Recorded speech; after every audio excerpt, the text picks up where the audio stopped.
So now let's switch over to my computer. Now there's going to be two things that you want to download. One of them is Cydia Impactor, which is right here.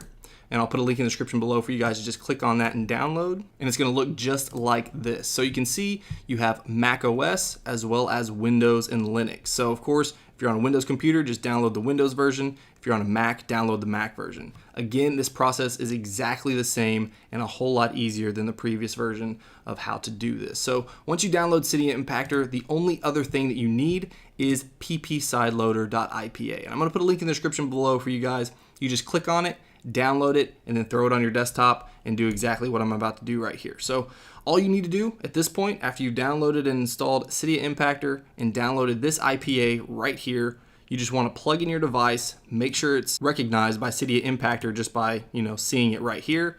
And then all you have to do, drag the IPA onto Cydia Impactor and then sign in to your iTunes email or your iCloud email or your Apple ID.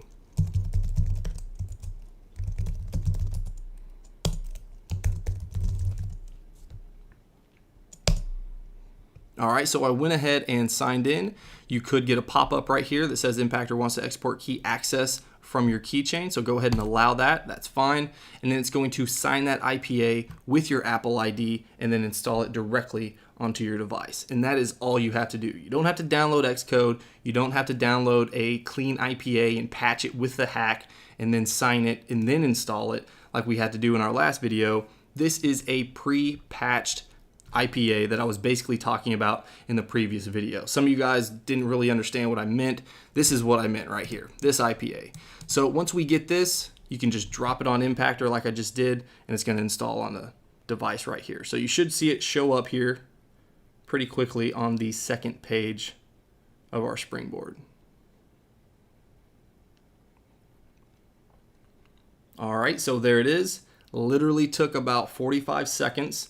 And now when we tap on it, you are going to have to trust the developer. And the developer is actually the Apple ID that you inputted. So you can see right here, we'll just go into General and then scroll all the way down here, tap on Device Management, tap on your Apple ID that you inputted for this, and then trust it. And that's literally it. Now we can swipe back over here, open it up, and this is going to be the newest version of Pokemon Go, like I mentioned before. So I know a lot of you guys were upset when the new update came out and broke your Pokemon Go hack, but hopefully you didn't have to suffer too long because I got this video out pretty quick.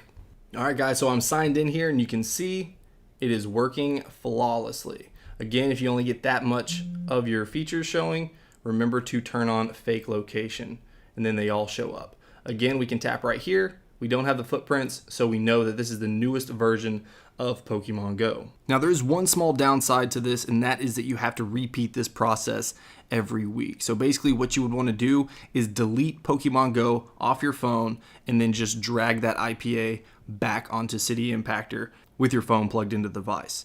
So it's really not that big of a deal as long as you have access to a computer. But the reasoning for that is because the certificate that's used is only good for 7 days. So of course that has to be refreshed each time.